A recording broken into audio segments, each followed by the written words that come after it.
টাকা দিয়ে পণ্য কিনে নিশ্চিন্তে যেগুলো ঘরে বসে ব্যবহার করছেন সেগুলো তৈরির অবস্থা দেখুন।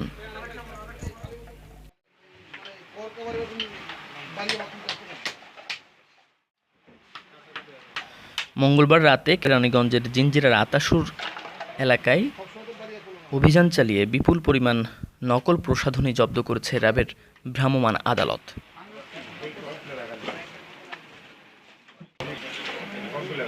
ওই এলাকায় অবৈধভাবে গড়ে ওঠা 5টি কারখানায় অভিযান চালিয়ে সিলগালা করে দেয় র্যাবের ভ্রাম্যমাণ আদালত।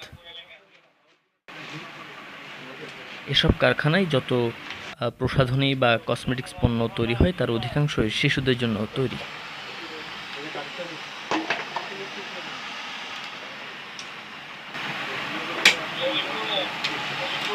সবগুলোই কি এরকম বাড়িয়ে লাগাইতে হয়? এই আগুনে কি করো? পিঠ দিয়ে মুখটা চাপ দিয়ে লাগা। মুখ চাপ দিয়ে লাগা। এই একটু লাগাও তো দেখি। একটু লাগাও। লাগাও হেড দিয়ে লাগাও। কতক্ষণ ধরে যে পাকটা করে? বাকি সবাই পালাই করতে হবে। এই কোম্পানিতে ঢুকছো কার নামে? মালিক কে? মালিক সব ধরা দেয় না, ঠিক আছে? মালিক কি নাম কি বলা হয়? আপনি বেতন নিতে চান? বেতন অন্য লোক দিতে ভাই ভাই দিতে নাম যাদের ধরা দেয় তোমাদের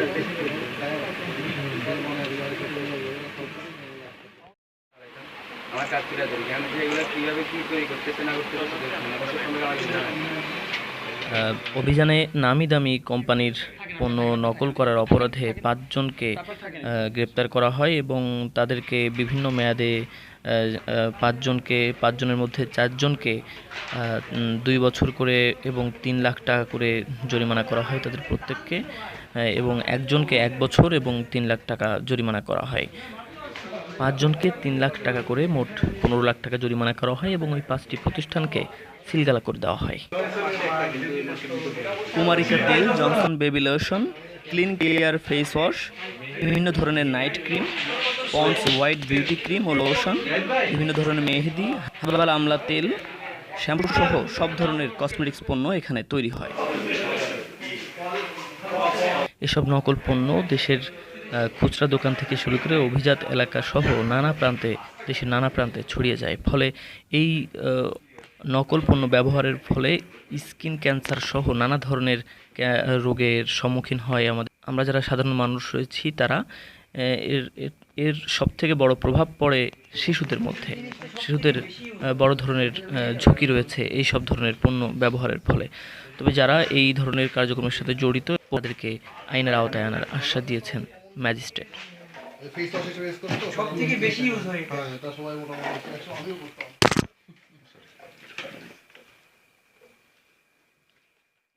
আমরা এখানে হাতে নাতে 5 জনকে আটক করেছি এবং আমরা এখান থেকে প্রায় 26 ধরনের আপনার বিভিন্ন ধরনের কসমেটিক্স নকল তৈরি করা অবস্থায় নকল পণ্য এবং কোনো নৌপকরণ এবং আপনার অন্যান্য মালামাল আমরা করা হয়েছে এবং এই অপরাধের সাথে জড়িত থাকার কারণে এখানে 5 জনের মধ্যে 4 জনকে 2 বছর করে কারাদণ্ড এবং একই সাথে 15 লক্ষ টাকার জরিমানা এবং একজনকে 1 বছরের কারাদণ্ড আদেশ করা হয়েছে। আর এর সাথে আরও 2 জন মালিক পলাতক রয়েছেন, আমরা তাদের বিরুদ্ধে নিয়ে জমাদার করব।